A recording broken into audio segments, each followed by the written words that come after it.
Bonjour à tous, on se retrouve pour une nouvelle vidéo sur les cigarettes électroniques. Cette fois, on est avec un cas un petit peu particulier. C'est une cigarette qui ne marche plus que l'on m'a donnée après qu'une voiture ait roulé dessus, a priori par inadvertance. On est du coup sur quelque chose d'un petit peu particulier en termes de cigarette électronique, puisque comme on peut le voir, c'est pas une box classique. On n'est pas non plus sur du mécanique ou quoi que ce soit. On est en l'occurrence sur un pod. Donc on est sur un pod de la marque Vinci, les Vinci Pod Gen. On voit ici marqué Gen et distribué par Voodoo. La particularité des pods, c'est que on va avoir une cigarette réutilisable et rechargeable avec néanmoins une résistance qui ne se change pas, en tout cas pas sur ce modèle-ci.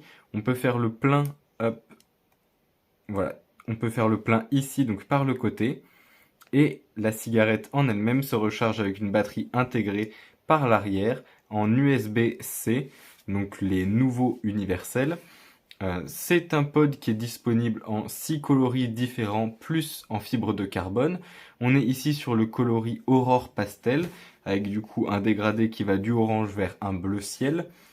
On a une lampe respiratoire, pardon, donc la lumière qui s'allume lorsqu'on utilise la cigarette électronique qui est cachée dans le gène ici, qui s'active selon trois couleurs. Elle s'active en vert quand on est entre 100 et 60% de batterie, en bleu quand on est entre 60 et 20% de batterie, et en rouge entre 20% de batterie et 0% de batterie. En termes de taille en millimètres, on est à 93,5 mm par 24 par 14. On retrouve un alliage de zinc sur toute la cigarette électronique, donc ici on est sur du métal. Simplement ici on a une protection en plastique qui affiche le nom, etc. et qui donne un petit effet visuel, voilà, que vous pouvez un petit peu voir, qui est normalement avec le dégradé, mais ici on n'a plus malheureusement cette partie en plastique, donc on ne peut pas voir la totalité du dégradé. On est sur des résistances qui peuvent aller de 0,6 à 3 ohms avec une puissance de sortie de 15 watts, une tension de 3,2 à 4,2 volts et une batterie, comme je l'ai dit, intégrée de 800 mAh. On est sur un appareil qui est waterproof, qui est anti-choc. Celle-ci a eu, enfin je l'ai déjà vue avant de la posséder, elle était déjà tombée plusieurs fois, elle avait déjà eu beaucoup de dégâts mais fonctionnait parfaitement.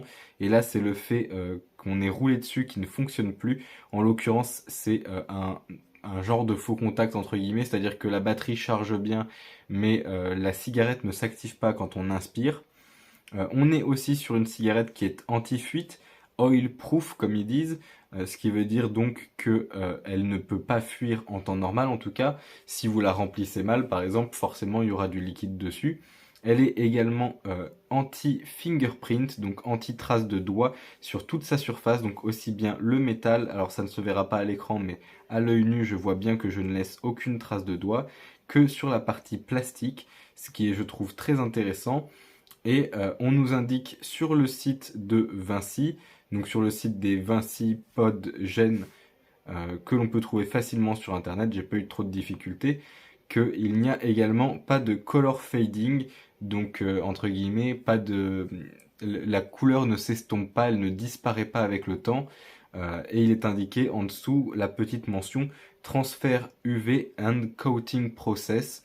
Donc ça transfère les UV plutôt que de les laisser dégrader la couleur si vous voulez, pour faire très très simple. On est sur une cigarette électronique qui selon moi a certains intérêts. Elle est légère, je ne l'ai pas pesée, mais malgré le fait qu'elle soit en métal, elle doit être aux alentours de 100-150 grammes environ, ce qui est assez léger pour dire qu'il y a une batterie à l'intérieur. On est sur quelque chose de rechargeable, donc utilisable sur du long terme. Je suppose que voilà, que la résistance peut être changée si on s'en donne les moyens, mais on n'a aucun moyen a priori de le faire dans le sens où cette partie ne se sépare pas naturellement du réservoir. C'est aussi ce qui lui donne sa nature anti-fuite. Et cette partie-là n'est pas démontable. Donc je ne sais pas comment accéder à la résistance, mais une fois la résistance accédée, il est clair qu'on peut la démonter comme à peu près tous les appareils que je connaisse. La base en elle-même, en revanche, n'est pas du tout démontable. Il n'y a aucun accès, aucune vis, aucune séparation. c'est tout d'un bloc ici, hormis la protection là, mais on voit clairement qu'on ne peut pas aller en dessous. Et à l'intérieur, aucun démontage possible. Donc celle-ci qui est cassée par exemple, ne sera jamais réparable.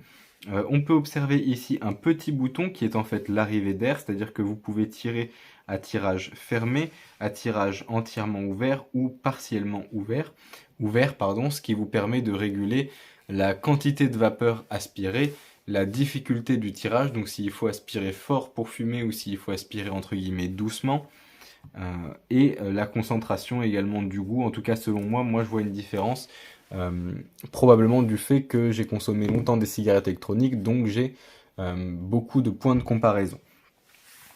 C'est une cigarette donc en somme que j'aurais tendance à recommander pour ces points-là. En revanche, le gros point négatif, c'est que du coup, une fois que la résistance est morte, ou si la batterie est morte, là par exemple il y a un faux contact où on va considérer que la batterie est morte, bah vous ne pouvez pas changer la batterie, vous ne pouvez pas changer la résistance, donc après ça c'est poubelle. Et pour une cigarette électronique qui allie du métal, du plastique, des technologies assez impressionnantes, donc probablement des traitements, que ce soit dans la peinture, dans l'anti-trace de doigts, etc.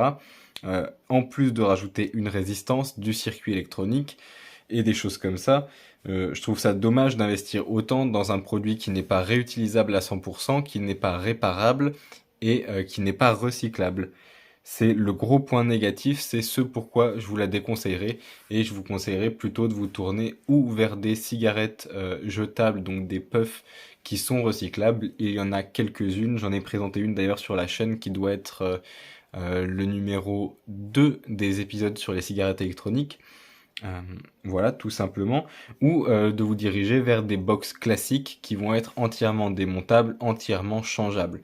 Que ce soit les boutons, l'écran, la batterie, l'atomiseur, la vitre, la résistance, tout ce que vous voulez, les joints, etc. On va s'arrêter là-dessus. On a fait le tour de ce petit Vinci Pod Aurore Pastel. Je vous dis merci à tous et bonne journée.